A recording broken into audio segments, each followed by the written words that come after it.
The strange man reached into a pocket of his coat, and Sabrina noticed for the first time how unusual the garment was. It had dozens of pockets sewn into it. The man fumbled in one and removed something silver and shiny. He uttered a few nonsensical words, and suddenly everything began to shimmer. Sabrina felt queasy, as if she was seasick, and then something unbelievable happened. The man's shadow began to move of its own accord. It pulled itself off the ground with a loud slurp and walked around erratically as if it were an actual person shaking off a case of the disease. When it seemed to have finally gotten its bearings, it stepped between Puck and the stranger and put up its hands in a boxing stance. The shadow rushed forward to attack, but Puck blocked its punches and threw a few of his own. Unfortunately, Puck's counterattack didn't faze the shadow at all. The boy's fists passed harmlessly through the spirit's body. Startled, Puck fell backward, allowing the shadow to get the upper hand, and leaped into the air, did a backflip over the boy, and landed behind him. A swift kick to the trickster king's rump followed. The boy yelped and swooped over to Daphne and Sabrina, yanked them off the ground, and zipped up through the hole and into the room above. The shadow man followed, grabbing onto Sabrina's feet and forcing Puck to crash into a wall. Sabrina and Daphne tumbled roughly to the floor. Puck and the shadow went back to fighting, and unfortunately, the shadow's master, the stranger, flew up through the hole, landed in the room, and headed straight for the girls. "Here it comes! What do we do?" Daphne asked. Sabrina looked down at the chunks of burnt furniture scattered about. She grabbed the blackened chair leg and flung it at the stranger, hitting him in the ribs. "Ow!" he cried. Daphne snatched another piece of wood and hurled it in the man's direction. Unfortunately, her aim was way off and she hit Puck instead. "Hey, what are you doing?" the boy complained. "We're trying to help," Sabrina said. "Well, stop trying so hard," Puck shouted. "Your help hurts." "This isn't working," Daphne said. "Don't worry, I'll think of something," Sabrina said. "You do that. Meanwhile, I'm going to take care of that window," Daphne said. Before Sabrina could stop her, the little girl raced up to the stranger and stopped a few feet from her. "Okay, calm down," the little girl said to herself. "First, you bow to your opponent." She bowed low. "Daphne, get away from him." The little girl ignored her sister's warning. "Move into a offensive stance," she said, stepping forward with her left leg and shifting her body so that her torso was turned perpendicular to her opponent. She raised her fist. The stranger looked slightly amused. "Present your warrior face," Daphne said, crinkling up her nose and eyes, and then screaming, "Ah!" "Daphne, I'm not trying to hurt you," the stranger said. "If you would just listen for a second, I'm your—" "Deliver attack!" Daphne yelled, cutting off the man's speech. She cried, "Here!" and then kicked the man in the shin. He groaned in pain and bent down to hold his sore leg. "Deliver secondary attack," the little girl said. She spun around in a complete circle and caught the man's other leg with a sweeping kick. He fell over as if he had been chopped down with an axe. The little girl continued kicking the man as he lay on the ground. He curled up in a ball and tried to avoid her vicious feet. Hello, I could use some help," Daphne said to her sister. Sabrina shook off her surprise, and together they took turns kicking the stranger. The man cried out for help, and his shadow immediately stopped fighting with Puck. It rushed to his side and grabbed Daphne and Sabrina in its arms. The girls fought against its grip, but it was too strong, and while they struggled, the stranger managed to get to his feet. "All right, I've had just about all I'm going to take from you kids," the man growled as he reached into his pocket once again. But before he could pull out another weapon, Puck swooped down and snatched the girls away from the shadow by the backs of their coats. "Well, we've got to run," Puck said as they soared into the night sky. Undeterred, the shadow sailed after them, grabbed at Sabrina with its horrible hands, yanked the medical file from under her arm, and flew away. Sabrina cried out and begged Puck to go backward, but he refused. As they flew toward home, Sabrina looked down at the cold, dark forest. It might have been a tear in her eye, a reflection of the moon, but for a second she could have sworn she'd seen someone racing through the woods below at an incredible speed, someone with a shock of white hair. And then he was gone. Chapter 4. Puck and Daphne were already at the dining room table when Sabrina came down for breakfast. They had forks and knives in their hands and were pounding them on the table. "We want to eat! We want to eat!" he chanted. Elvis was barking along with the children's demands.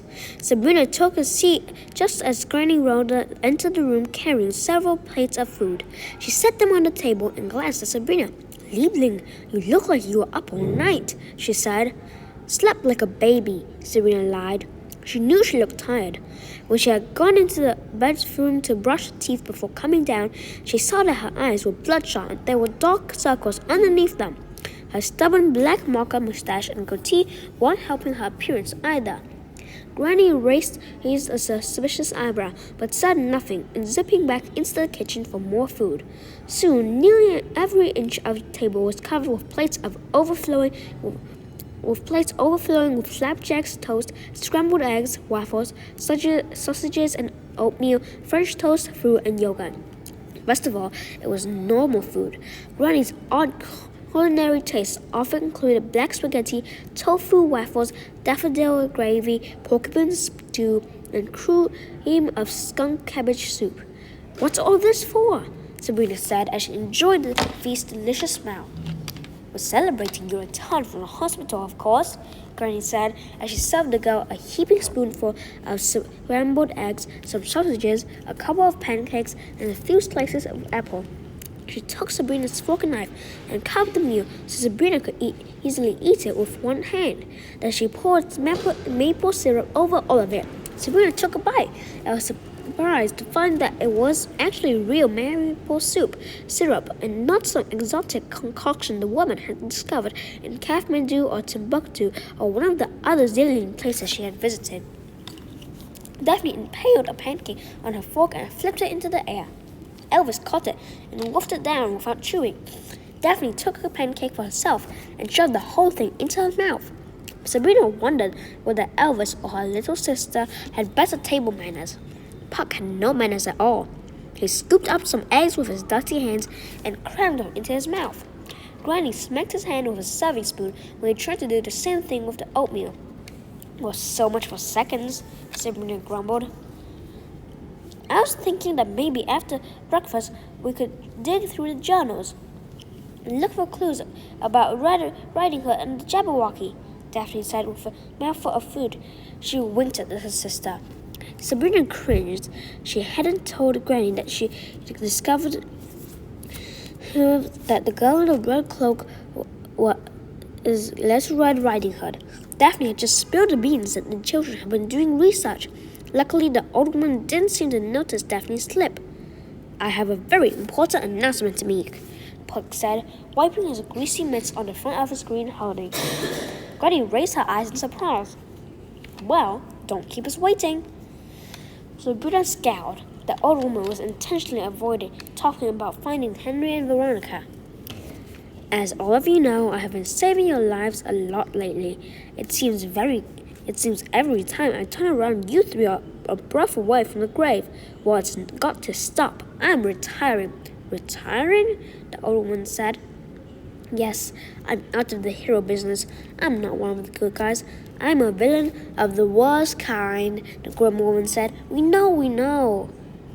"I thought all the do-gooding wouldn't be so bad if I could make some money by extending credit to people who could not pay," Puck said, scowling at Sabrina.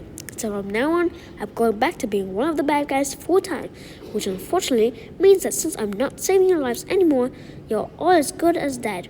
But a villain has to draw the line somewhere. Bad guys do not save people from the jaws of doom. Bad guys push people into them." Granny Rhoda smiled. "But you're so good at being a hero. Maybe you're supposed to be one and just don't want to admit it." Puck shook a spoon at her. "Don't even joke about that, old lady. I'm serious. I'm going to have to do an awful lot of bad stuff just to break even." "Oh, so you did this when you were being a saint," Sabrina said, pointing at the dead oodles on her face. "I could have tattooed it, Captain," Puck said. Sabrina threw down her fork and rose to her feet.